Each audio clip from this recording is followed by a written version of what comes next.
Masechet Baba Kama, résumé du Daf Nun He. La Gemara demande comment ça se fait qu'il y a une différence entre les 10 commandements de Parashat Yitro, des premières Luchot.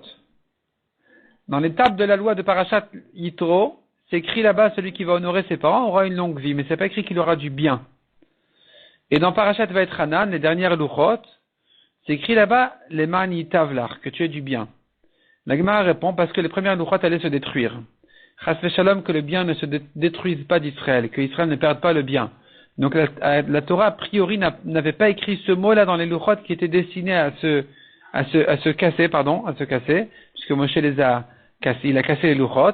Et donc, pour ne pas que Israël ne perde du bien, alors c'était pas écrit sur ces Luchot-là qui allaient se casser, cette notion-là de Tov. La Gemara dit encore, celui qui a rêvé la lettre tête, c'est bon signe. Parce que la première fois où la Torah a écrit la lettre tête, c'est sur le mot Tov. La Gemara dit encore, celui qui a rêvé du mot Hesped, c'est aussi bon signe parce que Hesped, c'est Chas, Pad. Chas, ça veut dire Chassou, on a eu pitié de lui du ciel, Pad, et on l'a racheté. On l'a racheté, enfin c'est bon signe, c'est pas vraiment bon signe, mais je veux dire, c'est un signe que du ciel, il y avait un décret sur lui qui est passé. On l'a racheté. Donc s'il a rêvé de ce mot-là écrit, eh bien, c'est ça le sens qu'on va lui donner, qu'on va lui interpréter. La Gemara dit encore, quand on interdit mélange d'espèces, dans les oiseaux, les bêtes sauvages, toutes les bêtes, tous les animaux, eh bien, on apprend de là que même le coq, le paon, même ceux qui vivent ensemble, ils sont considérés comme des différentes espèces et qui sont interdits, on n'aura pas le droit de les accoupler. La Gemara dit encore, en ce qui concerne les oies, le domestique et le sauvage sont considérés comme deux espèces différentes. La Gemara dit parce qu'il y a des différences physiques entre eux, aussi bien chez les mâles que chez les femelles. La Gemara dit encore, c'est-à-dire en fait ici c'est exceptionnel, mais chez le chameau, domestique ou sauvage, on va pas dire ça. On va pas dire, domestique, mais je veux dire le chameau de la ville et le chameau sauvage, malgré qu'il y aura ils se ressemblent pas complètement, ils sont pas pour autant considérés comme deux espèces différentes, on pourra les marier ensemble.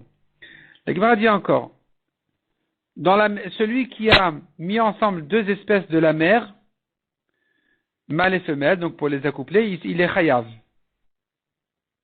On apprend ça des psukim qui sont comparés aux animaux de la terre. La Gemara demande si maintenant il a conduit sa charrette il a attaché sur la terre d'un côté à une chèvre, sa charrette, ou je veux dire son bateau, et d'un autre côté un poisson dans la mer, qui avance en même temps un gros poisson. Est-ce que il est chayav ou pas? Est-ce qu'on dit c'est interdit? Puisque ce sont deux espèces différentes. Or, l'interdiction de mélange d'espèces concerne aussi bien ceux de la mer que ceux de la terre. Donc, mer et terre aussi, ça serait interdit. Ou bien je dis non, il n'y a plus aucun rapport entre l'un et l'autre. Lui, il est sur la mer, l'autre, il est sur la terre. Ils sont plus mélangés, ils sont plus en rapport l'un avec l'autre. Et la Gemara ne répond pas à cette question. Et avec ça, on a terminé le 5e Pérek. Et on commence, Bezrat Hashem, le 6e Pérek. Le 6e Pérek de la Masechet. Ici, la Mishnah, elle parle du cas de quelqu'un qui a surveillé ses moutons. Surveiller, ça veut dire il a mis une barrière devant, il a fermé la porte, et l'enclos était fermé, il est parti. Ils sont quand même sortis, ils ont endommagé, il est pas tour. Mais si c'était mal fermé, il est chayav. La Gemara dit bien fermé veut dire que ça peut tenir à un vent ordinaire, mal fermé ça veut dire que ça ne tient pas à un vent ordinaire. Si maintenant, la Mishnah continue et nous dit, si maintenant des voleurs l'ont sorti, eux sont chayav. Si ils ont cassé la barrière, il n'est pas tour le propriétaire. Si les voleurs l'ont sorti, ils sont responsables de la bête dorénavant. Si maintenant le propriétaire l'a laissé au soleil, ou il a donné à un enfant à la garder, elle est sortie, elle a endommagé parce qu'elle ne pouvait plus supporter le soleil par exemple, il est chayav parce que ça s'appelle qu'il a mal gardé. S'il a donné à un berger, il a transmis au berger, le berger est responsable. Si elle est tombée maintenant dans un jardin, elle est tombée, du rechut arabim, elle marchait, tout d'un coup elle est tombée dans un jardin, elle en a profité pour manger, il devra payer uniquement ce qu'elle a profité, pas ce qu'elle a mangé, parce que pour elle il n'y a pas de différence si c'est des tomates ou de l'orge, il va payer le prix simple, mais, c'est-à-dire le prix que lui a économisé, qu'elle a profité, mais si elle est descendue normalement, et a endommagé, elle a mangé, ou elle a piétiné, elle a abîmé, il est chayav entièrement de tout ce qu'il a endommagé. Comment on évalue le dommage? On va pas dire on va pas calculer combien de kilos elle a abîmé. On va dire non.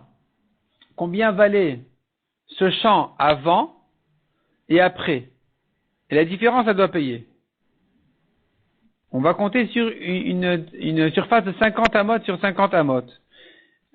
Le Rabbi Shimon dit, si elle a mangé des fruits mûrs, bien mûrs, même s'ils sont encore attachés à la terre, on va cette fois-ci les évaluer au kilo. La quantité qu'elle a mangée, c'est ce qu'elle devra payer. On ne va pas regarder le champ avant, le champ après. La Gemara dit tout ce qu'on a vu dans la Mishnah. Que dès qu'il a mis une barrière simple qui tient face à un vent ordinaire ne peut pas l'ouvrir, la porte, la barrière. Mais s'il y a un accident, il y a une raison spéciale, il s'est passé quelque chose de spécial, ça va lui s'ouvrir. Dans ce cas-là, il est quand même pas tour parce qu'il a fait ce qu'il devait faire. On ne lui exige pas plus que ça. La Gemara se rappelle de la grande marloquette Tanaïm qu'on a vue dans les prakim précédents en ce qui concerne le taureau Mouad qui a été gardé simplement. Est-ce que dorénavant le propriétaire il est pas tour ou pas? Et donc ça devrait être ici une marloquette ici aussi puisque tu me dis qu'il est suffisant de garder simplement alors que le mouton les animaux sont Mouad de manger. Et donc notre Mishnah qui a dit qu'il a gardé simplement c'est suffisant. Elle devrait penser comme le Tana qui dit qu'il est suffisant de garder simplement un taureau. La Gemara dit non, c'est différent ici. Parce qu'en ce qui concerne chêne et régel, la dent qui a mangé, ou bien les moutons qui ont marché, qui ont piétiné, l'animal qui a piétiné, qui a abîmé, ici la Torah n'a pas exigé de garder de mettre une barrière trop forte. Ici la Torah n'exige qu'une simple barrière qui puisse tenir un vent ordinaire, un temps normal. On n'a pas à craindre plus que ça. Et donc, dans ce cas-là, dès qu'il a fait ça, c'est suffisant selon tous les Tanaïm. On pourra dire que c'est suffisant et qu'il sera pas tour si elle est quand même sortie. Si elle est sortie, elle a surmonté la barrière, là, ou la porte, et elle est sortie.